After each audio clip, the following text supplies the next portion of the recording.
हे what's up guys, welcome back once again. दोस्तों, क्या हो अगर आप एक प्लेन में बैठकर कहीं जा रहे हैं लेकिन अचानक वो क्रैश हो जाए पर आपके साथ सभी की जान बच जाए, लेकिन फिर हर दिन हर एक दोस्त की जान अनजान तरीके से मौत होती जाए। है ना सोचने वाली बात। आज की कहानी हम आपके लिए लेकर आए हैं, जिसकी शुरुआत में हम एक छोटी पैसेंजर प्लेन को देखते हैं जो अपने यात्रियों को लेकर लंदन जा रहा है। पर बीच में पायलट को संदेश मिलता है जिस रूट से वो लोग जा रहे हैं वहां भी एक तूफान आने वाला है। संदेश है, इसीलिए उन्हें एक दूसरे रूट को पकड़ना होगा। पहले तो वो मना कर देता है क्योंकि उस रूट पर कोई भी पायलट उड़ने से कतराता है। न जाने क्या वजह इसके पीछे की, पर भी पायलट के पास कोई और रास्ता नहीं है। इसीलिए उसने उन लोगों की बात को मान लिया और फिर अपने प्लेन को मोड़ दिया। लेकिन जब पीछे बैठे यात्रियों को पता लगा कि अब उन्हें एक और घंटा लगेगा अपनी मंजिल में पहुंचने के लिए, तो उन्हें थोड़ा बुरा तो लगता है, पर वो सह लेंगे। यही सोचकर वो रिलैक्स हो गए। शायद ये यात्रा उनके लिए भयानक याद लेकर आ रही है, जिसके आगे जाकर वो तभी याद कर पाएंगे अगर वो जिंदा होंगे। लेकिन फिर अचानक से एक बीप होता है और पता लगता है कि जीपीएस खराब हो गया। ऊपर से फ्यूल टैंक में भी छेद हो गया है कि अब पायलट किसी भी तरीके से अपने प्लेन को स्टेबल रखता है। जब फ्यूल पूरा खत्म हो गया तो प्लेन का इंजन बंद हो गया और फिर क्या था, वो किसी गोली की तरह नीचे गिरने लगा, जो देख पायलट समझ गया कि अब कुछ नहीं हो सकता।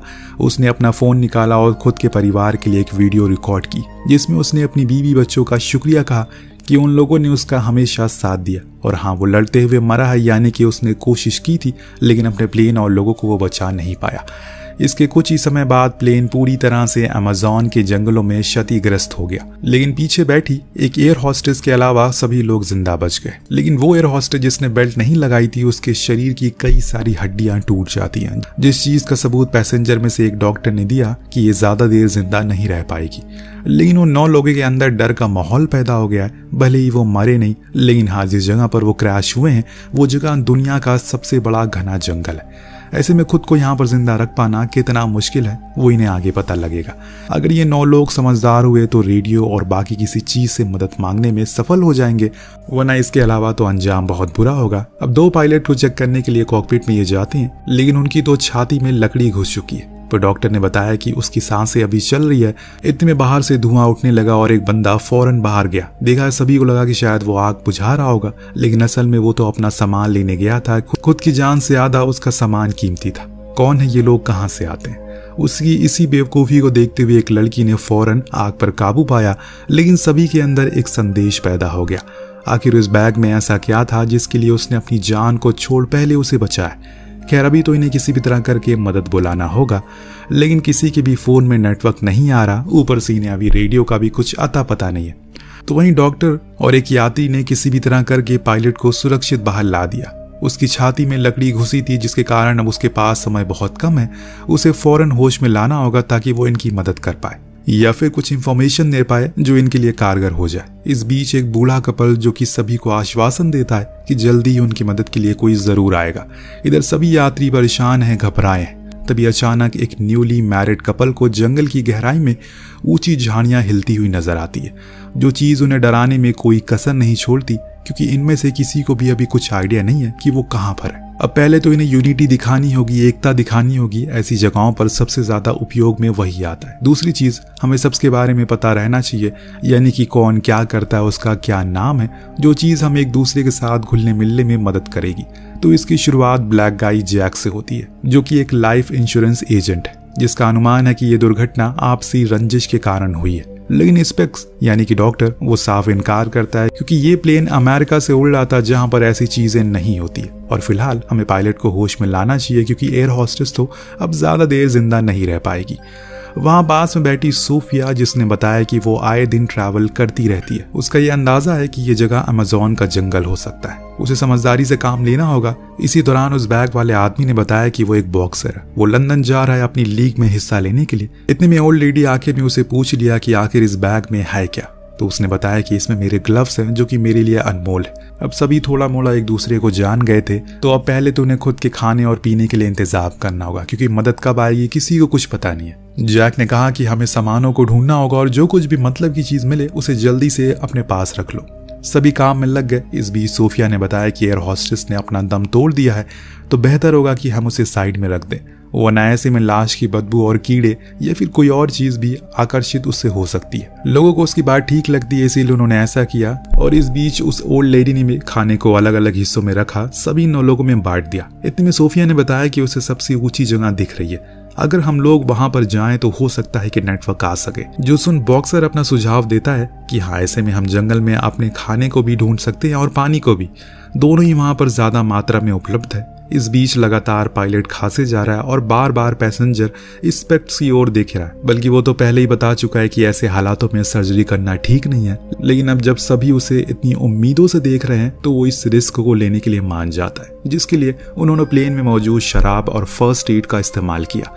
फिर शुरू कर दी अपनी सर्जरी, वो भी किसी एनेस्थीसिया के। तो आप समझ गए होंगे कि पायलट किस दर्द से गुजर रहा होगा। लेकिन स्पेक्स अपने तजुर्बे से इस काम को पूरा कर देता है, पर काम यही नहीं खत्म हुआ, बल्कि अब पायलट को सर्जरी के बाद वाले खतरे को झेलना होगा, जो कि हो सकता है उसे इन्फेक्शन हो जाए। सभी को इस चीज का ध्यान रखना होगा। प्लेन के अंदर बैठा न्यूली मैरिड कपल जो हनीमून के लिए जा रहा था, वो इसी सोच में डूबा है कि अगर उन पर किसी जंगली जानवर ने हमला कर दिया तो क्या होगा। तभी एक काली परछाई उन्हें प्लेन के दूसरी तरफ दिखाई देती है, जो अचानक से गायब हो गई। दोनों को ही समझ नहीं आया कि वो क्या था। अंधेरा हो गया, सभी जैसे तैसे उस हालत में वहीं सो गए। तभी एक काली परछाई आई और उसने पायलट के मुंह पर कपड़ा रख दिया, शायद उसे कोई मारना चाहता हो। खैर, अगले दिन जब इनकी आंख खुली तो उन्होंने देखा कि पायलट का पूरा शरीर नीला पड़ चुका है, जो देख स्पेक को बहुत अफसोस होता है। वो नहीं चाहता कि उसकी सर्जरी की जाए, क्योंकि उसका मानना था कि इन्फेक्शन फैल सकता है, और वही हुआ, जिसके कारण वो मर चुका है। लेकिन दोस्तों, असल वजह तो कुछ और ही है, जो अभी इन लोगों को किसी को पता नहीं है। अब सभी का कहना था कि अभी एयर होस्टेस और पायलट की लाश को दफना देना चाहिए ताकि उनकी आत्मा को शांति मिल जाए। लेकिन बूढ़ी लेडी का कहना था कि उन्हें ऐसे नहीं करना चाहिए, क्योंकि अगर रेस्क्यू वाले आ गए तो हम फिर इन दोनों के परिवारजनों को उन्हें सौंप सकते हैं। कम से कम वो उन्हें आखिरी बार देख तो पाएंगे। लेकिन क्या आपने सोचा कि आखिर अचानक प्लेन का GPS कैसे खराब हो गया? क्या वो बॉक्सर सच कह रहा है कि उस बैग में सामान ही है? किसने रात के अंधेरे में पायलट के मुंह पर कोट रख? वो काली परछाई क्या थी? इन सारे सवालों के साथ ये पहला एपिसोड यहीं खत्म होता है। लेकिन रुकिए, अभी हम चलते हैं दूसरे एपिसोड में, जिसमें हमें कुछ सवालों के जवाब तो हमें पता लग जाएंगे। अब सभी के अंदर डर का माहौल पैदा हो गया है, क्योंकि अभी अभी उनके सामने एक नई मौत हुई है। इतने में जैक कहता है कि हमें इसे दूर ले जाकर दफन कर देना चाहिए, खुद के करीब रखना उचित नहीं है। तो स्पेक्स मान गया और उसे ले जाने लगा। इस दौरान पायलट के जेब से उसका फोन गिर गया और उसे फौरन स्टीफन ने उठा लिया। वही न्यूली मैरिड कपल वाला आदमी जिसकी वाइफ ने उसे ऐसा करने से मना किया, तो उसने ये कहकर उसे चुप करा दिया कि अगर हम सब बच गए तो कोई तो आखिरी निशानी होनी चाहिए, इसीलिए मैंने ये रख लिया। स्टीफन के चेहरे से साफ साफ पता लग रहा है कि उसके इरादे कुछ और ही है। इधर आखिरी समय पर स्पेक्स थोड़ा समय और रुकने को कहता है, हो सकता है कि उन्हें ढूंढते ढूंढते कोई आ जाए। वहीं डॉक्टर खुद को उसकी मौत का जिम्मेदार मानने लगा है। उसे अभी भी लग रहा है कि उसे सर्जरी नहीं करनी चाहिए, पर जैक कहता है कि अब जो होना था वो हो गया, इसमें आपकी कोई गलती नहीं है। पायलट उसके शुक्रिया कहता है, क्योंकि अभी के समय वह पूरी तरह से दिवालिया हो चुका है। यहाँ तक कि उसका परिवार ने भी उसे छोड़ दिया है और अब ये हालत उसे पूरी तरह से तोड़ देंगे। इतना कहकर वो रोने लगता है। अब इन दोनों के जाने के बाद वहां कुछ देर बाद स्टीफन वहां पहुंचा। उसने पायलट की एक उंगली ही काट ली, क्योंकि उसे उसके फोन को अनलॉक करना था। फिंगरप्रिंट की मदद से वो उसके फोन को खोल लेता है, लेकिन ज्यादा कुछ उसे उसमें मिलता नहीं है। तभी उसकी नजर एक सॉफ्टवेयर पर पड़ी, जिसे इस कोड की मदद से खोला जा सकता था। इतने में हम किसी और इंसान को उसे ये सब करते हुए देखते हैं, जो चीज स्टीफन भी नोटिस कर लेता है, लेकिन ज्यादा कुछ ध्यान नहीं देता। वहीं लीजा, जो कि वही बूढ़ी लेडी थी, वो अपने हस्बैंड हेनरी से कहती है कि मुझे नहीं लगता कि पायलट की मौत सर्जरी के कारण हुई। दरअसल मैंने कुछ दिन पहले हॉस्पिटल में एक दम घुटने से मृत्यु आदमी को देखा था। सेम वैसे ही पायलट की हालत थी, जो सुन हेनरी भी शॉक हो जाता है कि ऐसा आखिर कर कौन सकता है। तभी इन्हें महसूस होता है कि शायद उनकी बातों को कोई सुन रहा है, इसीलिए वो चुप हो जाते हैं। सभी अपने अपने कामों में लग जाते हैं। अब समय देखकर सोफिया एनी के पास गई, जिसमें उसे पता चला कि वो एक मिलियनर की बेटी है और स्टीफन उनके घर में एक ड्राइवर था। जाने अनजाने में दोनों एक दूसरे से प्यार हो गया और इसीलिए वो घर छोड़कर भाग रही है। अब उसकी इस हरकत को सुनकर सोफिया को खूब तेज हंसी आती है, पर वो हंसती नहीं, क्योंकि एनी से बड़ी बेवकूफ लड़की उसने कभी देखी नहीं। अब वहाँ स्टीफन अभी भी कोशिश में लगा हुआ है किसी भी तरह करके उस सॉफ्टवेयर को खोल ले। लेकिन ऐसा मुमकिन हो नहीं पा रहा है। बॉक्सर को खोजबीन के दौरान एक रेडियो डेटोमीटर मिलता है जो कि अभी चालू है, पर एंटीना खराब होने के कारण वो किसी को संदेश नहीं भेज सकते। इसीलिए उन्हें ऊपर चोटी पर जाना होगा जिसमें हमें एक दिन लग सकता है। इसीलिए आज हम थोड़ा सा आराम करते हैं और फिर खाने और पीने की तलाश में आगे बढ़ते हैं, क्योंकि अब हमारे पास सिर्फ एक ही बॉटल पानी बचा हुआ है। सभी उसकी बात से राजी थे, इसीलिए वो आराम करने चले गए। पर यहाँ एनी जब आराम कर रही थी तो उसे जंगल की झाड़ियों में एक इंसानी शक्ल दिखी जो बेहद ही अजीब थी। पर दूसरी बारी देखने पर वो गायब हो गई। उसे लगा कि शायद ये उसका वहम होगा, लेकिन कुछ अजीब सी चीज हेनरी के साथ भी हुई। दरअसल उसे दिल की बीमारी है जिसके लिए वो हर दिन एक गोली खाता है। अगर एक भी दिन उसे मिस हुई गोली तो वो मर सकता है। और आज अचानक से उसने अपने बैग की वो गोली निकाली तो उसमें से वो गोलियां आधी गायब थी, जो कि उसे काफी ज्यादा हैरान कर देती है। अब धीरे धीरे करके सभी ये समझ गए हैं कि अगर उन्हें यहाँ बचना है तो एक साथ रहना होगा। सोफिया को भी अब जैक पर भरोसा हो गया, इसीलिए उसने आखिर में उसे बता ही दिया कि वो क्या करती है। दरअसल वो रिपोर्टर है, इसीलिए वो पूरी दुनिया में घूमकर उन गैर कानूनी या फिर उन रैकेट को पता लगाती है जो सरकार की आंखों के सामने हो रहा। उसका काम बेहद ही खतरनाक है, इसीलिए वो किसी को इस बारे में कुछ बताती नहीं है। अब सभी ने अच्छा खासा आराम कर लिया, इसीलिए वो लोग अब खाने की तलाश में आगे बढ़ते हैं। इस दौरान उन्हें कुछ नीले मशरूम दिखते हैं, पर सोफिया का कहना था कि ये जहरीले हो सकते हैं, लेकिन ये इस बात का सबूत है कि आसपास पानी है। वो पानी की खोज में और आगे निकलते हैं, जो कि आगे जाकर स्टीफन को मिल भी जाता है। वो उसमें बिना देरी के लिए नहाने जाने लगा, लेकिन बॉक्सर ने उसे रोका और कहा कि पहले उसे चेक करना होगा कि ये कितना गहरा है, जिसके लिए उसने एक जूते को फेंका जो पलक झपकते ही पानी के अंदर चला जाता है और जो देख सभी का खून ठंडा पड़ गया कि आखिर ये क्या था। तब सोफिया बताती है कि शायद यहाँ पिराना हो सकती है, पिराना मछलियाँ,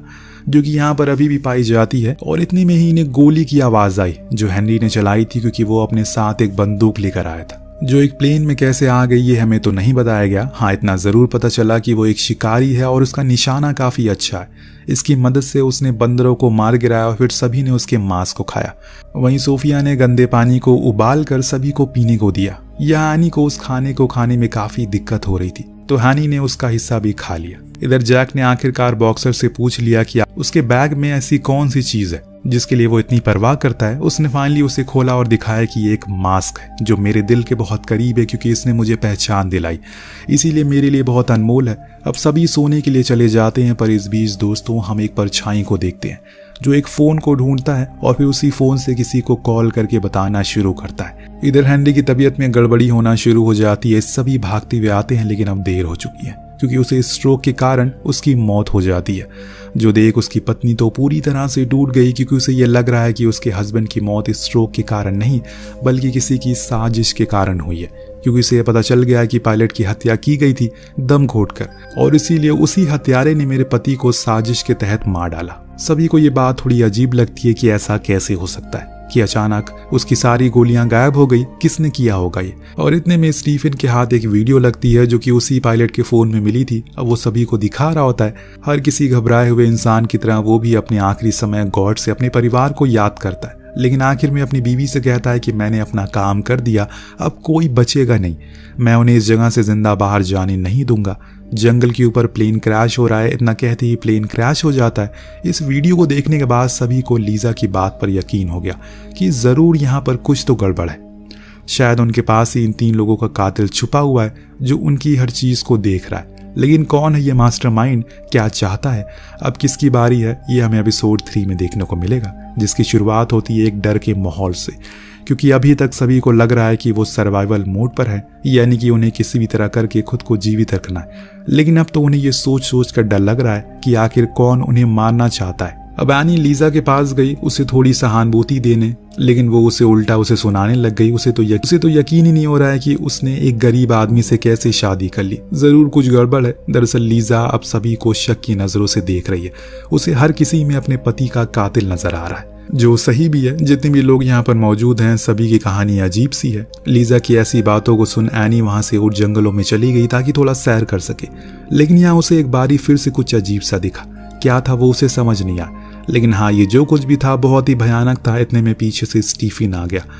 अब अगला दिन भी होने को आ गया। वहीं बॉक्सर ने बड़ी मेहनत से कुछ वायर की मदद से एक एंटीना बना लिया। अब बारी थी उसे ऊपर लेकर जाने की, पर मसला ये था कि यहाँ पर कोई भी अकेले नहीं रहना चाहता। सभी को यह डर था कि अगर वो अकेले रह गए तो अगला नंबर उनका आ जाएगा, और इसीलिए आखिर में जैक ने कहा ठीक है, मैं यहीं पर रुक जाता हूँ। अब सोनिया, बॉक्सर और डॉक्टर स्पेक्स ने तय किया कि वो वहां ऊपर चोटी तक जाएंगे और इस डेटोमीटर को चेक करेंगे क्या ये काम कर रहा है, जिसके बाद ये तीनों निकल जाएंगे। लेकिन इन्हें एक लंबी चढ़ाई को पूरा करना है जो दिखने में बहुत ही आसान लग रही है, पर चढ़ाई करने में उनकी हालत खराब थी। एक बारी तो सोनिया का पैर फिसल जाता है जो खाई में गिरने वाली थी, और अहम मौके पर स्पेक्स ने उसका हाथ पकड़ लिया, लेकिन वो डेटोमीटर लटक जाता है, जो कि बड़ी मुश्किलों के बाद इन्हें वापस मिल पाता है। अब इतनी कोशिशों के बाद ये लोग फाइनली ऊपर पहुंच गए। अब इतनी मुश्किलों के बाद फाइनली ये लोग चोटी पर पहुंच गए, लेकिन अभी भी इनके फोन में कोई नेटवर्क नहीं आ रहा। पर जो वायर से बॉक्सर ने एंटीना बनाया था वो काम कर रहा है, क्योंकि उसकी कारण डेटोमीटर में लाइट जल रही है, और इस बात का सबूत दे रहा है कि जल्द ही किसी को संदेश मिल जाएगा इन्हें यहाँ फंसा होने का। लेकिन अब अंधेरा होने वाला, इसीलिए तीनों नीचे जाने का फैसला करते हैं और उस डेटोमीटर को वहीं छोड़ देते हैं। पर यहाँ नीचे तो लीजा और जैक के बीच अच्छी खासी दुश्मनी चल रही है, जिसको देखते हुए जैक उसे समझाता है कि हमें ऐसा नहीं करना चाहिए, ये समय दुश्मनी का नहीं बल्कि दोस्ती का है। लीजा भी उसकी बात को समझती है, इसीलिए उसने अपने कदम पीछे कर लिए। लेकिन स्टीफन तो अभी भी लगातार अपनी बीवी से एक ही सवाल किए जा रहा है कि जब वो लीजा से बात कर रही थी तो उसने उसे क्या कहा। लेकिन इस बारी एनी उसे कुछ नहीं कहा। तभी उसे याद आया कि उसने उसे कई साल पहले कहा था कि वो एक किताब लिख रहा है, पर उसने तो कभी उसे कुछ लिखते हुए देखा ही नहीं। ये सुनते ही मानो स्टीफन का माथा घूम गया, वो उस पर क्रोधित हो गया और तेज तेज चिल्लाना शुरू कर दिया। तब एनी ने आखिर में बोल दिया कि जो कुछ भी है लीजा ने उसे सुना था। अब स्टीफन तो पहले से ही इतने गुस्से में था, ऊपर से जब उसने ये सब सुना तो कहने लगा कि तुमने एक बाहर की औरत पर यकीन करा, क्या तुम्हें मैं कोई धोखेबाज लगता हूँ। इतने में अचानक से एनी के सर में तेज दर्द होना शुरू हो गया, तो स्टीफन फौरन भागकर केबिन में गया दवा लेने के लिए, जो देख हमें पता चलता है कि एनी किसी बीमारी से जूझ रही है। इस दौरान जब स्टीफन अंदर था तो उसे वॉलेट चेक किया, उसे उसमें अलग अलग नामों का बिजनेस कार्ड मिला, और अब उसे लीजा की बातों पर यकीन हो गया, और जो कुछ भी शक था उसे अब वो हकीकत बनने लगा।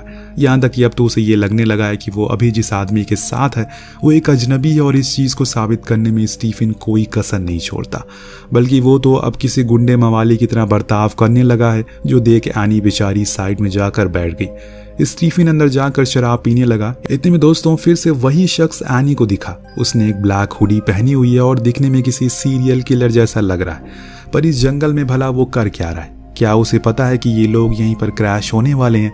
क्या ये वही है जो हम समझ रहे हैं या फिर कोई और है? सही मौके पर वहाँ स्टीफन आ गया, जिसे एनी ने बता दिया कि कोई है जो क्रैश होने के बाद मेरे पीछे पड़ा हुआ है, अब मुझे वो हर जगह दिखाई देने लगा है। लेकिन उसने ये कहकर उसकी बात को टाल दिया, शायद उसे कोई भ्रम होगा। जो सुनते ही एनी उसके मुंह पर वही अलग अलग नाम वाले बिजनेस कार्ड को फेंक देती है, जो देखकर वो समझ गया कि इसे पता चल चुका है कि वो क्या काम करता है। इधर दोस्तों दूसरी तरफ तीनों ही पहाड़ से लौट आए और सभी को बताया कि उनका डेटोमीटर काम कर रहा है, और ये सुनते ही सभी के अंदर एक उत्साह पैदा हो जाता है। लेकिन अब रात काफी हो चुकी है। खाने के बाद सब सोने के लिए चले गए, पर वो बॉक्सर अपनी कुछ पुरानी वीडियोस को देखने लगता है, जिसमें वो उसी मास्क को पहनकर लड़ रहा था। इस सीन को देखकर हम एक चीज पर गौर करते हैं, हमेशा चुप चुप रहने वाला बॉक्सर जब वो मास्क पहनता है तो उसके अंदर एक अलग ही ऊर्जा पैदा हो जाती है। इतने में उसके फोन की बैटरी डाउन हो गई, पर वो पीछे मुड़ा जहां एक शख्स उसी मास्क को पहनकर खड़ा हुआ था, जिसने बिना समय गवाए एक चाकू से उसके पेट को चीर डाला और उसी हाल में छोड़कर चला गया। सुबह होने पर सभी हैरान थे कि आखिर वो बॉक्सर कहाँ गया, कहीं वो खो तो नहीं गया। लीजा ने कहा कि उसे मार दिया गया है, पर डॉक्टर का ध्यान अभी भी डेटोमीटर पर था। अगर संदेश पहुंच गया तो अभी तक उन्हें लेने के लिए कोई क्यों नहीं आया? दोस्तों इसकी वजह थी उन्हें लौटने के कुछ ही देर बाद किसी ने उनके वायर को काट दिया, वरना कब का उन्हें रेस्क्यू कर लिया जाता। खैर अभी तो ये सभी अलग अलग होकर बॉक्सर को ढूंढने में लगे हुए हैं, क्योंकि उसके लिए वो बेहद जरूरी है। एक वही था जिसे थोड़ा रेडियो के बारे में जानकारी थी। अब सभी ने बहुत छानबीन की, लेकिन किसी को कुछ नहीं मिला, इसीलिए वापस लौट आए। मगर डॉक्टर और सोनिया दोबारा ऊपर जाने का फैसला करते हैं, क्योंकि डॉक्टर का मानना था कि शायद डेटोमीटर में कुछ गड़बड़ी आ गई है, और इसीलिए वो लोग निकल गए। यहाँ सभी आराम से सो गए, पर अचानक से जैक कहीं चला गया, जो देख लीजा भी उसके पीछे पीछे चली गई। इन दोनों के बाद एनी को किसी ने दबी आवाज से पुकारा। वो एक गर्म टहनी को लेकर उसी की ओर बढ़ी। ये वही शख्स था जो उसकी ओर बंदूक तान कर खड़ा था, लेकिन इस बार ये एनी बिना कुछ सोचे समझे उसके सीने में वही टहनी घुसा देती है। लेकिन हकीकत में वो कोई और नहीं बल्कि स्टीफन था। दूसरी तरफ वो दोनों अभी ऊंचाई तक पहुंच गए। तभी जंगल के बीच उन्हें चील उड़ती हुई दिखाई दी। वो फौरन उस ओर गए तो उन्होंने बॉक्सर की लाश को देखा। वो चील नोच नोच कर उसे खा रही है। ये देख वो फौरन अपने लोगों के पास गया और उन्हें इस बारे में बताया। लेकिन जब इधर इन दोनों को पता लगा कि एनी ने अपने ही पति को मारने की कोशिश की, अब उसके ऊपर चला गया। पर स्टीफन ने अपनी पत्नी का साथ देते हुए कहा कि दरअसल उसने बचपन में एक आतंकवादी हमले में अपने करीबी को खोते हुए देखा है, जिसके कारण उसे हर मोड़ पर अजनबी नजर आते हैं। तो उसे लगता है कि वो उसका दुश्मन है, पर यह चीज़ सभी के अंदर और संदेह पैदा कर देती है। क्या पता एनी ने ही उन तीनों को मारा हो अपनी इस गलतफहमी की वजह से, क्या पता उसे भी उनमें वो आतंकवादी नजर आ रहा हो। अगर उन दोनों की मौत हादसा थी तो बॉक्सर को पक्का किसी ने मारा है, क्योंकि शरीर पर चाकू के घाव थे। लेकिन सोनिया को लगता है कि ये काम एनी का नहीं है, जरूर कोई और है। जो सुन डॉक्टर कहता है कि कौन है वो, तो वो कहती है कि बूम। इसी के साथ ये एपिसोड यहीं खत्म हो जाता। लेकिन इसके आखिरी के सीन में हमें प्लेन के ऊपरी हिस्से में एक चूहे को दिखाया जाता है जो कुछ पाउडर के पैकेट को खा रहा है। क्या ये सारा मामला नशे की तस्करी का है? हो सकता है कि सब कुछ पहले से प्लान हो। गुमराह करने के लिए इसे एक प्लेन क्रैश का सीन बना दिया गया हो सकता है कि जो इन्हें मार रहा है वो किसी गैंग का मेंबर हो जो अपनी सप्लाईज को लेने के लिए आया हो। अब ये सारे सवालों के जवाब हमें आने वाले एपिसोड में मिलेंगे, जो कि अगली वीडियो में आएगा। आपको ये कहानी कैसी लगी हमें कमेंट करके जरूर बताएगा। हम मिलते हैं अगली वीडियो में। Thank you so much watching. Peace out.